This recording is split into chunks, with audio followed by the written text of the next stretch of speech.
Bueno, buenas tardes. Vamos a empezar con la clase de hoy. Hoy vamos a ver anestesia regional enfocada a miembros inferiores. Mi nombre es Martina Capurro, soy médica residente del Hospital Austral. Así que hoy vamos a continuar hablando de anestesia regional. Tengo entendido que la semana pasada hablaron de anestesia para miembros superiores, así que hoy vamos a hablar de anestesia regional enfocada a miembro inferior.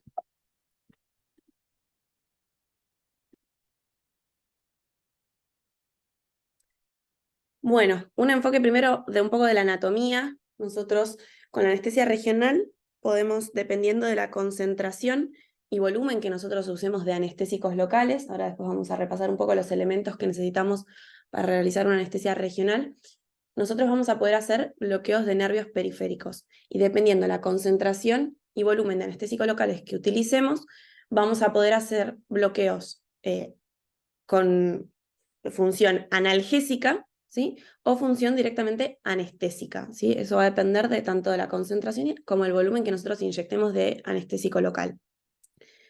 Técnicas de anestesias regionales como alternativas de una anestesia general, nosotros podemos realizar una anestesia raquídea, por ejemplo, en la cual mediante una punción en la espalda, a nivel del neuroeje, vamos a poder hacer una anestesia segmentaria en la cual se van a dormir los miembros inferiores, o como otra alternativa, bloqueos regionales. Como vieron la semana pasada, los bloqueos regionales nosotros los hacemos mediante la inyección de anestésicos locales, guiados tanto por neuroestimulación como por ultrasonido, por ecografía, mediante el cual nosotros podemos visualizar tanto troncos nerviosos como directamente nervios periféricos, dependiendo a qué nivel los realicemos. Vamos a poder visualizar estas estructuras nerviosas y mediante la utilización de las agujas de bloqueo, realizar la inyección del anestésico local con el fin de rodear estas estructuras nerviosas y por lo tanto, dependiendo de la concentración que utilicemos, hacer un bloqueo tanto anestésico como analgésico. Esto que nos va a poder permitir realizar procedimientos no necesariamente con una anestesia general, sino, por ejemplo, hacer simplemente una anestesia regional sumado a una sedación, o en pacientes que requieran una anestesia general o una anestesia raquídea, por ejemplo, sumarle una estrategia de bloqueo periférico, tanto a nivel de miembro superior como de miembro inferior, para brindarle analgesia en el posoperatorio. ¿Sí? Entonces eso lo que vamos a variar es la concentración y el volumen de anestésico local que vamos a utilizar. Entonces, como repaso anatómico, la inervación de los miembros inferiores está dada por el plexo lumbar y el plexo sacro. Un plexo es el entrecruzamiento de las ramas anteriores de los nervios raquídeos. Nosotros acá tenemos en esta imagen la columna y vemos que de los agujeros de conjunción de las vértebras salen los nervios raquídeos. Estas que vemos acá son las ramas anteriores y el entrecruzamiento de estas ramas anteriores se van a formar los plexos nerviosos. A nivel de miembro superior encontramos el plexo braquial, que es lo que vieron la semana pasada, y a nivel de los miembros inferiores toda la inervación, tanto motora como sensitiva, va a estar dada por el plexo lumbar y el plexo sacro. El plexo lumbar está dado por el entrecruzamiento de las ramas anteriores de los nervios desde L1 hasta L5, y el plexo sacro está dado por el entrecruzamiento de las ramas anteriores de los nervios sacros. Como una distinción así a grandes rasgos, para simplificar, el plexo lumbar, que es el que vemos acá, va a tener como rama importante, que vamos a ver después, el nervio femoral, y el plexo sacro, como rama importante que vamos a ver para bloquear también, es el nervio ciático mayor o ciático, dependiendo la nomenclatura más nueva o más vieja, pero cuando hablamos de nervio ciático mayor o nervio ciático estamos hablando de lo mismo. El plexo lumbar, con su rama terminal con su rama más importante, que es el nervio femoral, nos van a dar principalmente todo lo que es la sensibilidad de la parte anterior del muslo y de la pierna, ¿sí? Y como rama muy importante es la inervación motora del músculo del cuádriceps, que ahora después lo vamos a ver. Y el plexo sacro va a tener función más que nada de inervar todo lo que es el compartimiento tanto posterior de muslo como pierna y pie, y nos va a dar la sensibilidad también a todo este territorio, ¿sí? Bien. Entonces, inervación del miembro inferior. Acá tenemos en cada uno de estos 3 dibujos, tanto parte anterior como parte posterior de todo el miembro inferior, los distintos territorios nerviosos de las distintas ramas de tanto el plexo lumbar como el plexo sacro, y su distribución cutánea, su distribución sensitiva a nivel de lo que son los huesos, ¿sí? Por ejemplo, una cirugía que vamos a hacer, una cirugía de cadera en la cual se van a hacer osteotomías o se va a trabajar sobre el hueso, pacientes que tengan fracturas de diáfisis de fémur o demás, tenemos que tener en cuenta nosotros al elegir el tipo de bloqueo que hacemos, la distribución del territorio sensitivo a nivel óseo, que es lo que se conoce como osteotomas, ¿sí? Y después también tenemos que tener en cuenta la inervación, como dice acá, muscular, no solo la motricidad, es decir, cómo es la inervación motora de estos músculos, sino también la inervación sensitiva, es decir, si el cirujano va a hacer una incisión quirúrgica en la cual va a tener que incidir sobre el músculo cuádriceps, por ejemplo, tener en cuenta que esto va a estar inervado, por ejemplo, por el nervio femoral. Entonces, muy importante, ¿qué necesitamos para realizar un bloqueo periférico? Vamos a utilizar las agujas de bloqueo. Acá puse 3 distintos tamaños que tenemos. Estas agujas tienen la característica de que las podemos visualizar con la utilización de la ecografía, ¿sí? Se va a ver como una línea blanca, es decir, una línea como lo que se dice hiperecoica, es decir, blanca en la imagen de la ecografía. Y va a tener tanto dos partecitas. Una es esta que tenemos acá, que es la que se conecta al neuroestimulador, con el cual nosotros mediante la utilización de corriente eléctrica podemos estimular al nervio sobre el cual buscamos realizar el bloqueo, y de esa forma ver qué tan cerca estamos de ese nervio, ¿sí? Se lo estimula con esta aguja, con esto se modula la corriente que nosotros queremos utilizar, y de esa forma cuando obtenemos cierta respuesta, como puede ser la extensión o la flexión del miembro, podemos saber qué tan cerca de ese nervio estamos. Y por otro lado va a tener esta otra parte, que es a la cual nosotros vamos a conectar nuestra jeringa para realizar la inyección del anestésico local. Tenemos 3 tamaños de agujas, de 25 milímetros, de 50 milímetros y de 100 milímetros. Esto va a depender del tipo de aguja que utilicemos, de la profundidad a la cual esté la estructura que nosotros queremos bloquear. Vamos a necesitar jeringas.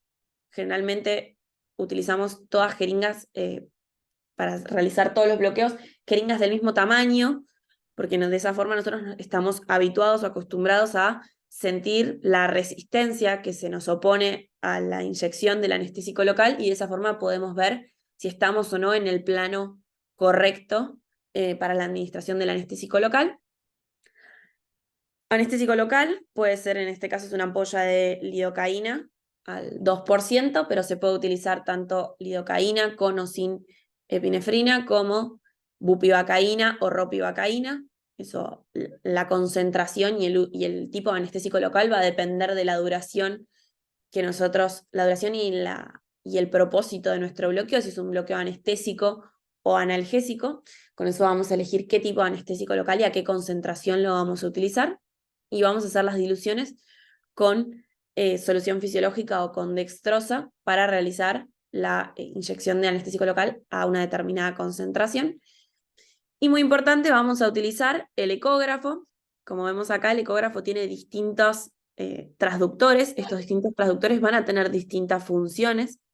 Lo que nos permite el ecógrafo, el uso del ultrasonido, es ver tanto el ingreso de la aguja como la aproximación a las estructuras nerviosas, y de esa forma poder hacer una inyección de anestésico local mucho más precisa y de mucho menor volumen que como se hacía previamente cuando no se utilizaba anestésico local y cuando no se utilizaba la guía de ultrasonido y únicamente se utilizaba la estimulación del neurolocalizador y la anatomía, ¿sí? Los reparos anatómicos de superficie, cuando no teníamos la herramienta del ecógrafo, ¿sí? Ahora que contamos con ecógrafo, generalmente para la gran mayoría de los bloqueos vamos a usar este que está acá, que es el transductor lineal. Es un transductor que se llama de alta frecuencia, por el contrario tenemos el convexo, ¿sí? O curvo, que es el que es un transductor de baja frecuencia, y la diferencia principal entre estos dos es que este nos va a dar una imagen mucho más detallada, ¿sí? Con mucho más detalle, y de estructuras que estén mucho más superficiales. Esto es porque el transductor lineal es un transductor de alta frecuencia. Por el contrario, el transductor convexo o curvo nos va a permitir, nos va a dar esta imagen así como más bien angulada, nos va a permitir ver estructuras que estén a mayor profundidad, pero vamos a perder calidad en la imagen de lo que estamos viendo.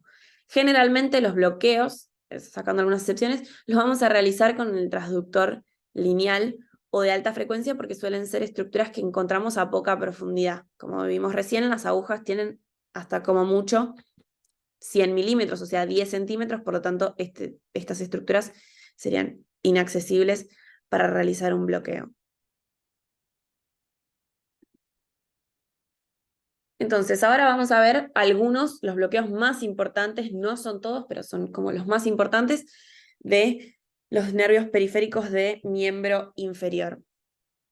El más importante es el bloqueo del nervio femoral, como dijimos antes, es una de las ramas del plexo lumbar, y nos va a dar inervación, como vemos en esta imagen de acá, principalmente a todo lo que es cara anterior de muslo y parte interna de lo que es pierna, ¿sí? Y muy importante, la inervación motora de este músculo que tenemos acá, que es el músculo cuádriceps, que es el que nos permite hacer la extensión de la pierna sobre el muslo. Y a nivel óseo nos va a dar la inervación de prácticamente toda la extensión del fémur. ¿Para qué tipo de cirugías vamos a realizar un bloqueo del nervio femoral? Como dijimos recién, para cirugías de fémur, para cirugías de rótula y de rodilla, cirugías en las que tengan que trabajar sobre el músculo cuádriceps, y como estrategia analgésica para, por ejemplo, las fracturas de caderas, que son las que se producen a nivel del cuello femoral. Entonces, ¿cómo vamos a colocar a nuestro paciente y cómo vamos a colocar al transductor? El paciente se va a acostar boca arriba, así en decúbito dorsal. Acá estamos viendo, esto es parte del muslo del paciente derecho. Esto sería la pierna, lo que tenemos acá sería la pierna izquierda, esta sería pierna derecha. La cabeza del paciente estaría para acá arriba y los pies para abajo. En la cual, en este paciente que está boca arriba, vamos a colocar el transductor así de manera transversal al eje del paciente, por debajo del pliegue femoral, el pliegue de la ingle, y de esta forma vamos a ver estas estructuras que tenemos acá. En la siguiente diapositiva tenemos una imagen, como sería de la imagen de ultrasonido, pero las estructuras que veríamos sería, esta imagen está al revés, ¿sí? Correspondería a una pierna izquierda, ¿sí? Donde vemos de adentro hacia afuera, en el que en este caso estarían acá los genitales del paciente, vamos a encontrar la vena, la arteria y por fuera el nervio. ¿Cuál va a ser el objetivo de este bloqueo? Lograr rodear a la estructura del nervio femoral con el anestésico local, y el volumen que vamos a inyectar es aproximadamente de 10 a 15 mililitros. Cuanto mejor veamos la imagen, cuanto mejor sea la imagen de ultrasonido que nosotros logremos, menos cantidad de anestésico local también vamos a tener que administrar, porque va a ser una localización mucho más precisa, ¿sí? ¿Qué es importante cuando nosotros hacemos un bloqueo periférico? Importante la colocación del ecógrafo y la correcta alineación con la aguja.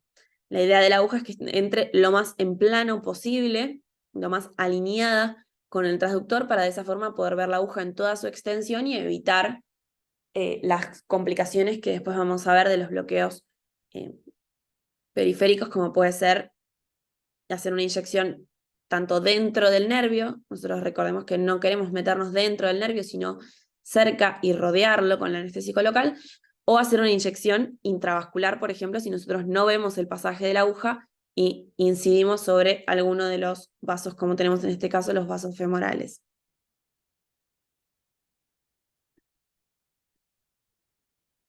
Entonces, acá tenemos una imagen ecográfica en la cual tenemos una estructura redondeada negra o hipoecoica que corresponde a la arteria femoral, un poquito por dentro, que dice BF, es la vena femoral, y por fuera esta estructura más blanquecina, así medio acintada o triangular, que corresponde al nervio femoral. En este caso tenemos el ingreso de la aguja por este lado, correctamente alineado con el transductor, así que vemos toda la extensión de la aguja. Y en el caso de hacer la inyección del anestésico local, lo que buscaríamos es, como vemos acá, rodear toda la extensión del nervio femoral. En este caso hacemos la inyección entrando, como estaba en la imagen anterior, entrando de externo hacia interno. Entonces, por la disposición de las estructuras a este nivel, no tendríamos por qué entrar sobre los vasos, sino que directamente entraríamos por fuera, por plano muscular, hasta llegar a rodear al nervio femoral. Importante, nervio femoral nos sirve hacer este bloqueo para cirugías tanto de fémur como de rodilla, fractura de cadera. Importante que lo que nos va a dar también es bloqueo motor, es decir, que le va a dar al paciente imposibilidad de extender la rodilla, por lo tanto de deambular. Si el paciente ese mismo día no va a poder caminar si tiene realizado un bloqueo femoral a concentración anestésica, porque va a tener el cuádriceps dormido, entonces no se va a poder parar, ya que el nervio del cuádriceps es una de las ramas del nervio femoral que vamos a encontrar a este nivel.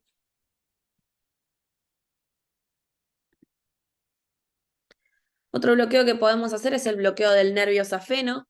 El nervio safeno, como vemos en esta imagen, acá tenemos el nervio femoral, que es el que hablamos recién, y una de las ramas terminales, o sea, cuando se divide este nervio femoral y da sus ramas terminales, una va a ser la del músculo cuádriceps, después va a tener ramas para la parte de la piel, de toda la parte anterior del muslo, como vimos recién, que nos daría anestesia a ese nivel.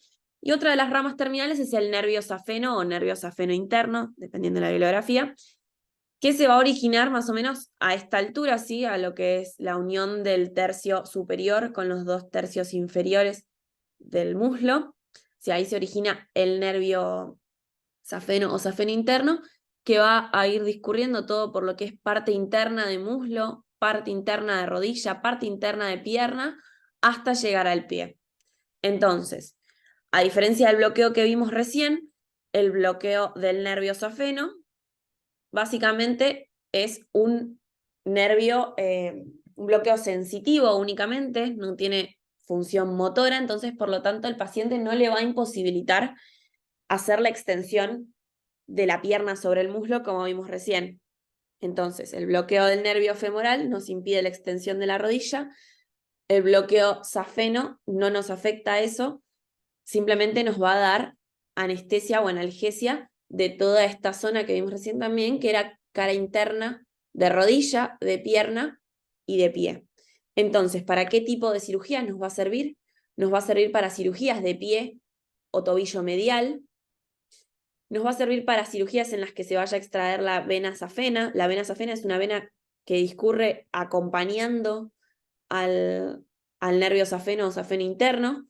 Así que si nosotros hacemos un bloqueo del nervio safeno, si tienen que sacar esta vena, nos va a dar buena analgesia. Y en caso de que tengamos que hacer una cirugía, por ejemplo, de pie o de tobillo, es importante recordar que esto solamente nos va a dar anestesia o analgesia en cara interna de pie. Todo lo que es cara externa y cara posterior y planta del pie va a estar dado por el nervio ciático, que es el que vamos a ver después. Entonces, en caso de que vayamos a realizar una cirugía de pie o tobillo, va a ser importante hacer una combinación con bloqueo del nervio ciático, ¿sí? Porque si no nos va a quedar parte del pie sin analgesia. La posición de nuestro paciente y del transductor que vamos a utilizar para este bloqueo. Vamos a colocar nuevamente a nuestro paciente boca arriba, es decir, en decúbito dorsal. En esta imagen que tenemos acá están los pies y allá está la cabeza de nuestro paciente. Vamos a ver cómo el paciente tiene ligeramente rotada y abducida, es decir, girada hacia afuera, abierta la pierna. Y vamos a colocar nuestro transductor a este nivel aproximadamente en la unión de los 2 tercios superiores con el tercio inferior del muslo. Ahí vamos a colocar nuestro transductor y la imagen que vamos a ver es esta que tenemos acá abajo. músculo por encima, nervio safeno, acompañando a los vasos femorales. Entonces, importante cuando vamos a hacer la inyección del anestésico local, ver esta imagen así como triangular en la cual al hacer la inyección dentro de este triángulo vamos a rodear al nervio safeno. ¿Cuál es el objetivo que buscamos con la inyección del anestésico local? Es rodear, perdón, a el nervio safeno y también que se ubica de forma lateral a la arteria y a la vena femoral profunda. Acá tenemos la imagen ecográfica en la cual vemos la aguja, vemos cómo a este nivel estaría el nervio y todo acá en celeste lo que sería el volumen de anestésico local que nosotros estamos inyectando. El volumen de anestésico va a ser aproximadamente entre 5 a 10 mililitros. Como dije antes, cuanto mejor se vea la imagen, cuando nosotros veamos mejor el volumen, lo que tiene de ventaja la utilización de la ecografía, es que nosotros vamos a poder ver en tiempo real la inyección del anestésico local y cómo va a ir rodeando a nuestro nervio y por lo tanto cómo vemos esa correcta localización del anestésico local nos asegura un bloqueo satisfactorio. ¿Sí? Entonces, principal diferencia entre bloqueo del nervio safeno y bloqueo del nervio femoral. Nervio femoral bloquea también el músculo cuádriceps, mientras que el nervio safeno no. Y el nervio femoral, bloqueo del nervio femoral nos va a dar anestesia de toda la piel del muslo, mientras que el nervio safeno únicamente desde la rodilla hacia inferior en la cara interna de la pierna. El otro bloqueo importante que tenemos a nivel de miembro inferior es el bloqueo del nervio ciático. Como vimos antes, el nervio ciático estaba formado principalmente por ramas del plexo sacro, más la unión de las ramas de L4 y L5, es decir, lumbar 4 y lumbar 5. Es el nervio más grande del cuerpo, es un nervio acintado que sale a nivel de la zona glútea, que es donde el abordaje que vamos a ver ahora. Es un nervio grande que sale por debajo de un músculo que se ubica acá, que es el piramidal, y que lo vamos a poder bloquear a distintos niveles. Vamos a ver uno acá que es el abordaje glúteo, que es el que estamos viendo acá, que se realiza más o menos a la altura de donde está el trocánter y la tuberosidad isquiática, que coincide en algunos pacientes con donde se ubica el pliegue subglúteo. Y después vamos a ver otro abordaje posterior, que es el abordaje popliteo, ¿sí? Que es a nivel de la parte posterior de la rodilla, en el hueco popliteo. Entonces, el nervio ciático nos va a dar todo lo que es la inervación del compartimiento posterior del miembro inferior. De la parte ósea nos va a dar toda la inervación de la parte completa, de la parte posterior del fémur, y prácticamente de la rodilla para abajo vemos que nos va a dar la inervación ósea, tanto de la parte anterior, como vemos acá, como de la parte posterior, dejando únicamente exceptuado parte interna de la rodilla, que estaba dada por el nervio safeno, y parte interna del tobillo, que también estaba dada por el nervio safeno. Entonces, cualquier cirugía que vayamos a realizar de la rodilla para abajo, exceptuando el maléolo interno o tobillo, parte interna del tobillo, lo podemos hacer con un bloqueo del nervio ciático. De lo que es la parte muscular, nos va a dar la inervación de todos los músculos de la rodilla hacia distal, hacia abajo, y del compartimiento posterior del muslo. Y del territorio cutáneo nos va a dar parte antero-externa de pierna y pie, y prácticamente toda la parte posterior de compartimiento posterior de muslo y de pierna. Entonces, el nervio ciático se origina a nivel sacro, sale por la parte inferior de este músculo que teníamos acá, que es el piramidal, y ahí es donde vamos a hacer el abordaje glúteo. ¿Para qué tipo de cirugías vamos a hacer un bloqueo del nervio ciático a nivel glúteo? Lo vamos a hacer tanto para cirugías de pie como de tobillo, para amputaciones por debajo de la rodilla, sumado a algún otro tipo de bloqueo, sumado a alguna anestesia raquídea, por ejemplo, y como analgesia de la cirugía de rodilla. La posición de nuestro paciente y la posición del transductor lo vamos a colocar al paciente como vemos acá de costado, en el cual allá tenemos la cabeza del paciente, que se ve aparte del miembro superior ahí, y para abajo tenemos, acá estarían las rodillas de nuestro paciente. Lo ponemos en decúbito lateral. Vamos a colocar el transductor así transversal al eje de nuestro paciente, más o menos a la altura de lo que sería el pliegue subglúteo, ¿sí? Entre medio de estas dos estructuras óseas que podemos tocar desde la superficie de nuestro paciente, que son el trocánter mayor y la tuberosidad isquiática. Ahí colocamos nuestro transductor y la imagen que vamos a ver son estas dos protuberancias óseas, dos planos musculares y en el medio esa estructura acintada, más bien hiperecoica, o sea, blanca, que corresponde al nervio ciático, ¿sí? Como dije, es un nervio grande. ¿Qué vamos a hacer? Vamos a inyectar nuestro anestésico local, ingresando también en plano con el transductor. La idea es localizar la aguja entre medio de estos dos músculos y ahí hacer la inyección del anestésico local con volúmenes importantes, entre 10 y 20 mililitros de anestésico local, para que cubra y bañe a nuestro nervio ciático entre medio de estas dos estructuras musculares.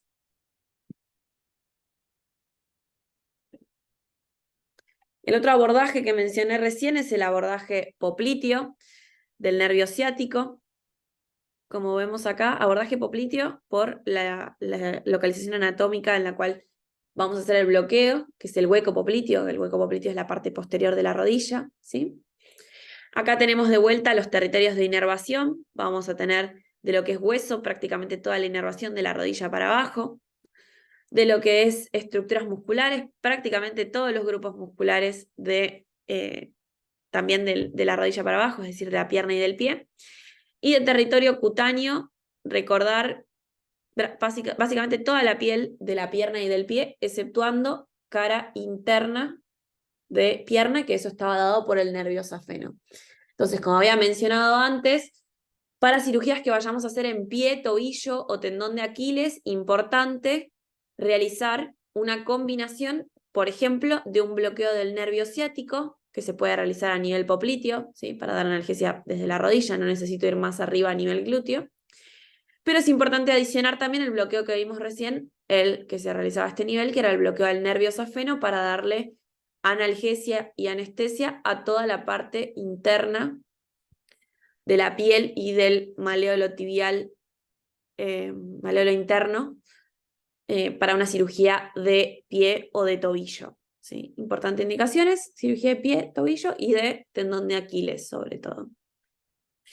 ¿Cómo vamos a colocar a nuestro paciente? Este es un abordaje que se puede realizar de distintas formas. Nosotros podemos colocar al paciente tanto boca abajo, como lo estamos viendo acá en decúbito supino, en la cual esto es el muslo del paciente y esa es la pierna, y acá estaría el hueco popliteo. En este caso, nuestro paciente está entonces boca abajo.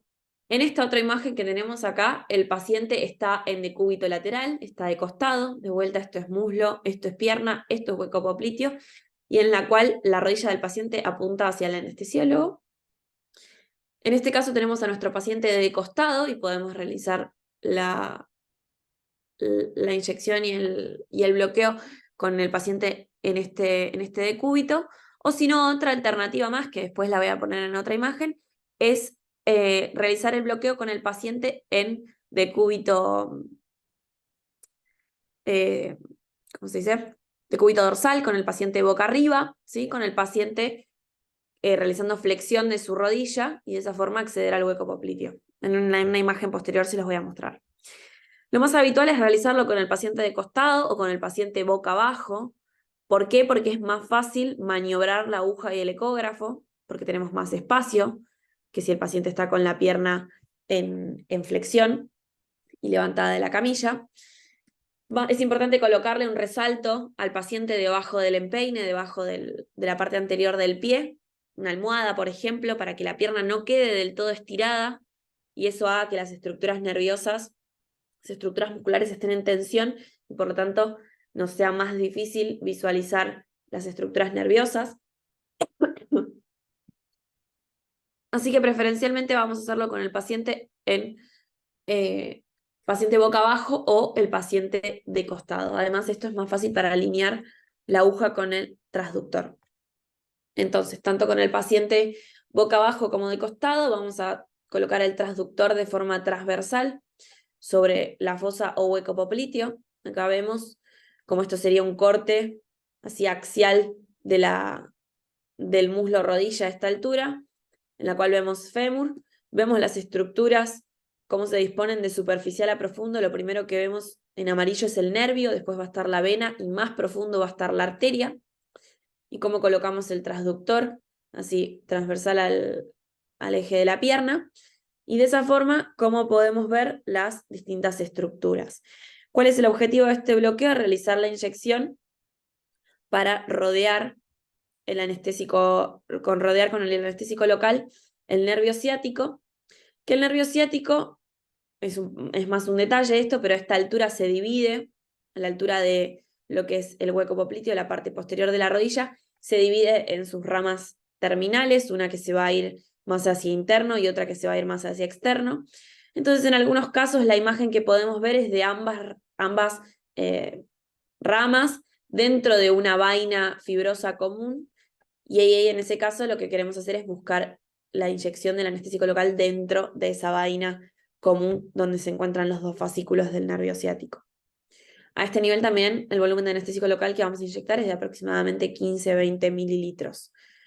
Como vengo diciendo desde antes, el volumen va a depender también de la precisión y la correcta localización de las estructuras para realizar el bloqueo. Acá en este caso vemos lo que sería un dibujo de un corte transversal, sería el mismo dibujo que teníamos acá abajo, en lo cual vemos el nervio, en este caso ya dividido en sus dos ramas, la tibial y la peronea, dentro de esta misma vaina y cómo nosotros buscamos hacer la inyección dentro de esa vaina común del anestésico local. Y después tenemos toda la grasa y los tejidos blandos que lo rodean, junto con los vasos popliteos, en la parte posterior de la rodilla. Esto que dice acá en plano o fuera de plano son dos formas que tenemos de inyectar, de hacer la inyección y el bloqueo con el anestésico local. Uno es ingresar en el mismo plano que el transductor, como la imagen que tenemos acá, es decir, viendo toda la extensión de la aguja.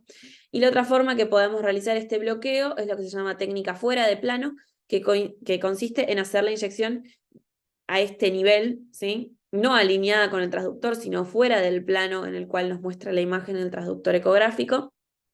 Y de esa forma ver únicamente cómo ingresa la punta de la aguja así a este nivel. No vamos a ver toda la extensión de la aguja, sino directamente la punta.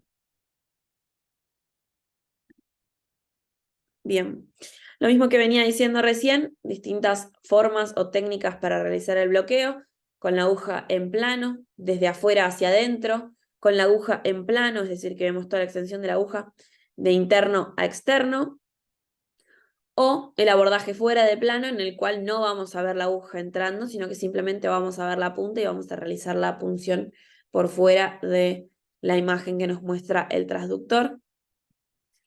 En esta imagen de acá abajo vemos cómo se debería ver una imagen ecográfica en la cual tenemos los dos fascículos del nervio.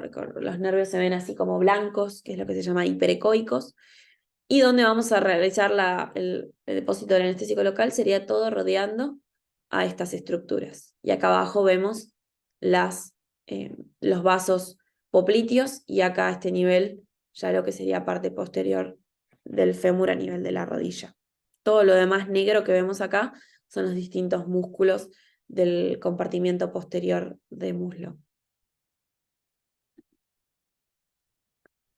Y otra estrategia que nos permite realizar los bloqueos regionales son los bloqueos continuos. Los bloqueos continuos, como vemos acá, este es el abordaje que les decía antes, para realizar también un bloqueo ciático, en el cual tenemos acá la rodilla del paciente, tenemos el ecógrafo, y en este caso el paciente está boca arriba, con la rodilla medio flexionada, pero lo que nos complica un poco de esto es que cuando queremos maniobrar la aguja, vamos a tener exactamente en la pantalla del ecógrafo la imagen al revés de lo que estamos viendo acá, entonces es un poco más engorroso la técnica para lograr una mejor localización de la aguja y guiar la aguja hasta las estructuras nerviosas, alineando bien aguja y ecógrafo.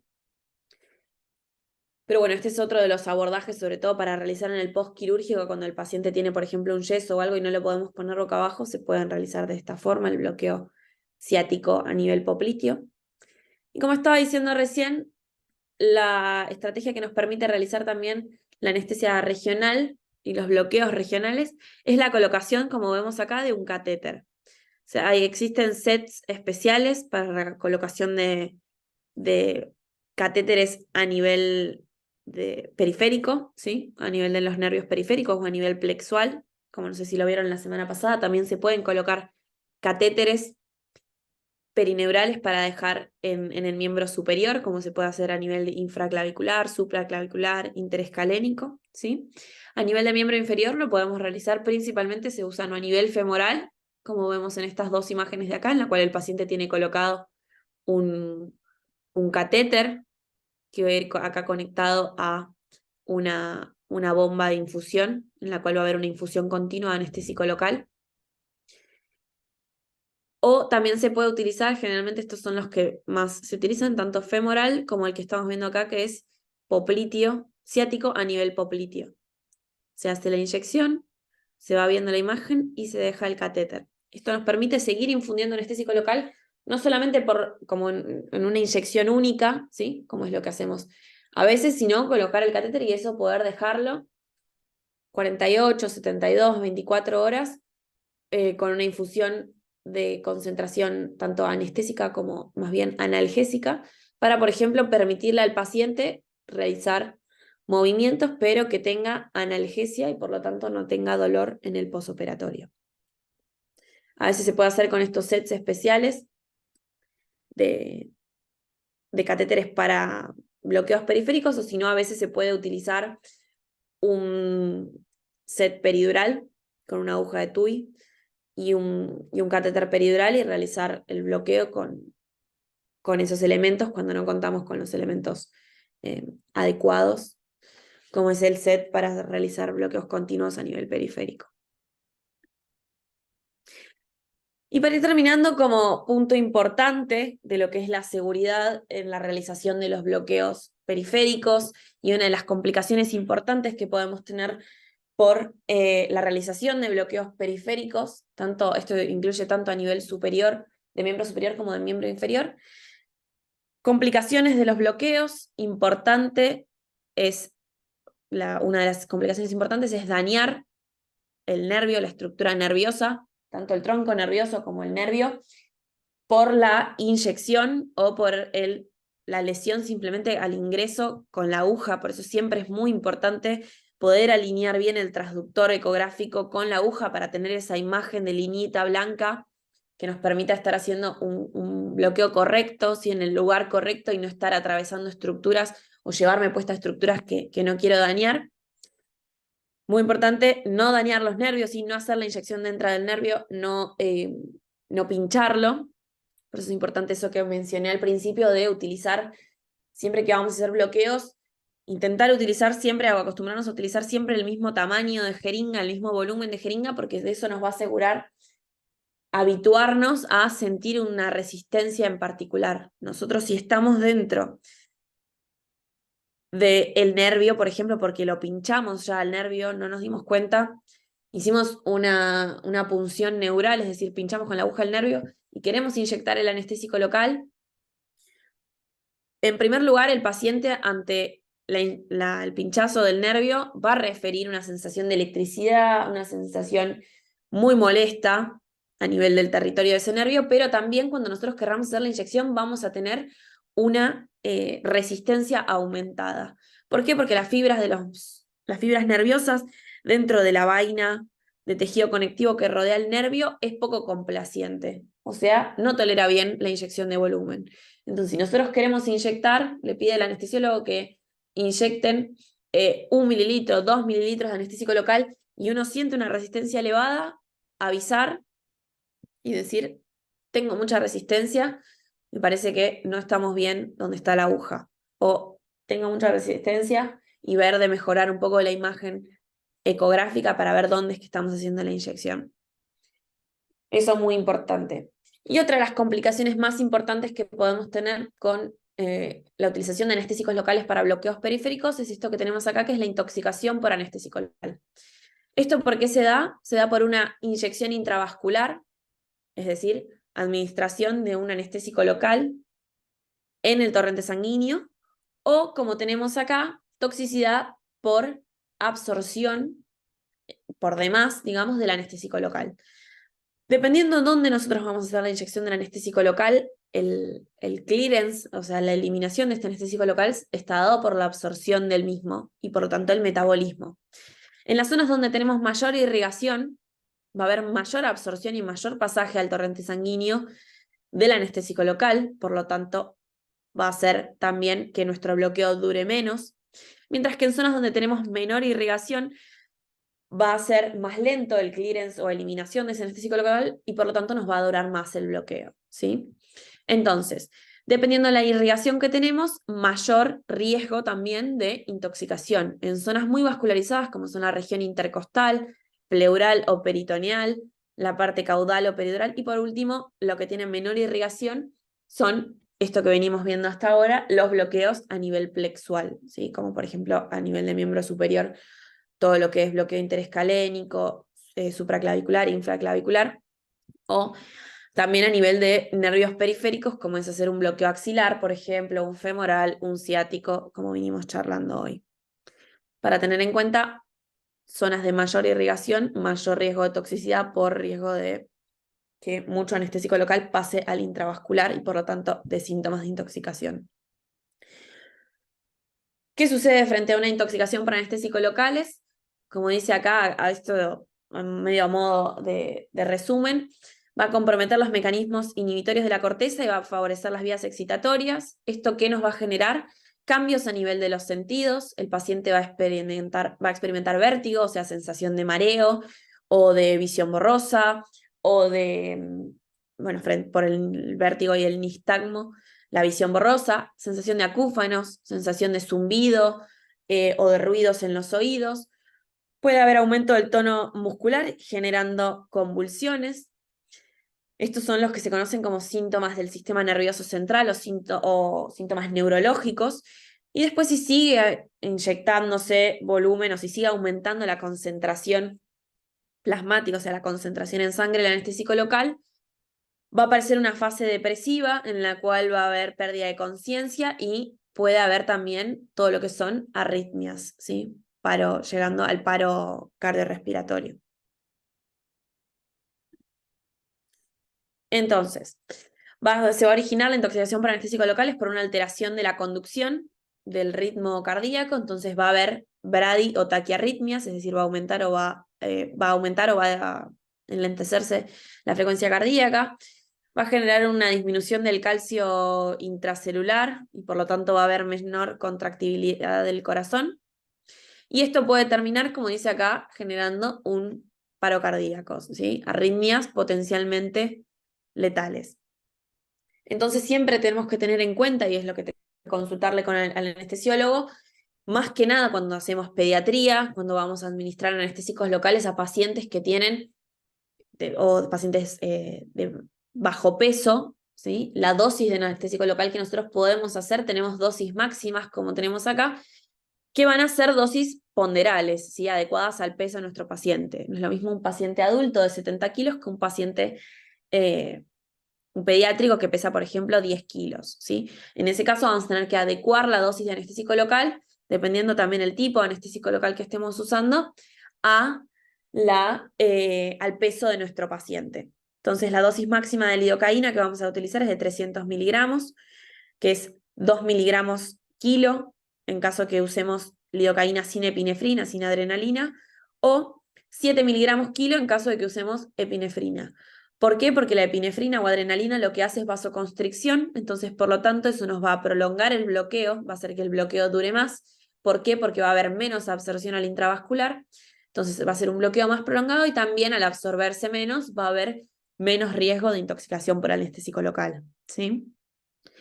De la dosis máxima de la ropivacaína, también 300 miligramos, que es 3 miligramos kilo, y la dosis máxima de la bupivacaína, 175 miligramos, que es esto va a depender de dónde lo lean, 1 miligramo y medio o hasta 2 miligramos y medio, dependiendo de la literatura, por kilo.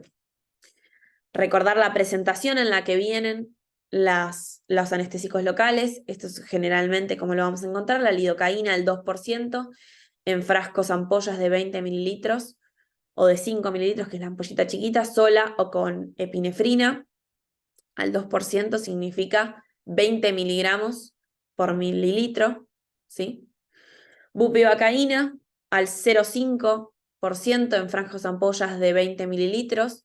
Entonces, esto viene 5 miligramos de bupivacaína por mililitro. Entonces, en un frasco ampolla de 20 mililitros, tener en cuenta que si yo le administro todo el frasco ampolla a un paciente, le estoy administrando 100 miligramos de bupivacaína. Entonces, tener en cuenta qué paciente es el que le vamos a administrar esta dosis. Si yo necesito hacer 20 mililitros, por ejemplo, de bupivacaína para realizar un bloqueo, tener en cuenta cuál va a ser la concentración a la que yo lo voy a realizar. Si yo cargo la ampolla como viene, lo estoy realizando a 0,5% o 5 miligramos por mililitro en 20 mililitros. Y si yo quiero hacer una concentración más baja, como por ejemplo 0,25 o 0,125, tener en cuenta que voy a tener que hacer una dilución del mismo con solución fisiológica para ir bajando esta concentración y conservar el volumen. Y la ropivacaína, que viene al 0,75% en envases de 20 mililitros.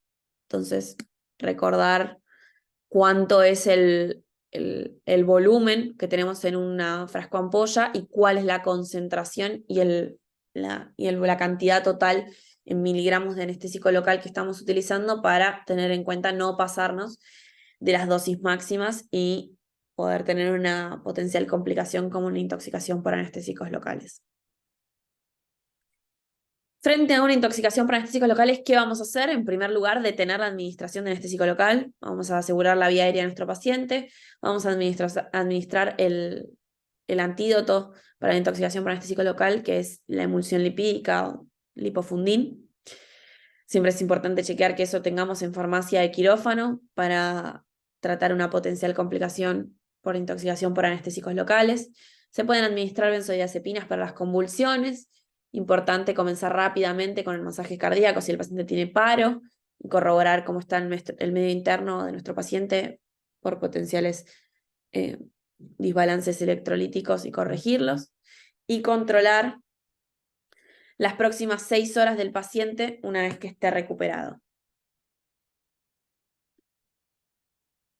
Para concluir, ¿qué tenemos que tener en cuenta entonces cuando vayamos a hacer un bloqueo regional y vayamos a administrar anestésicos locales?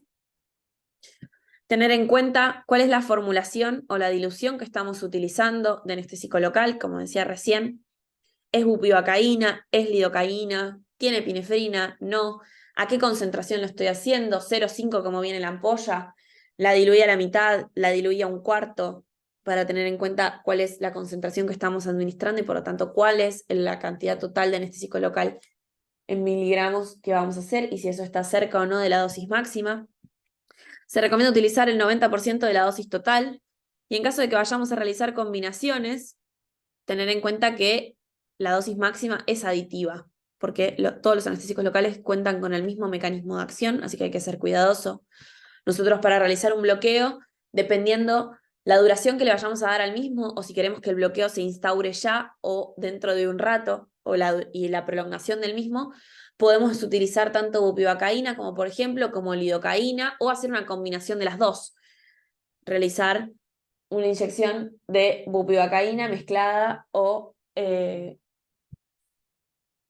en combinación con lidocaína.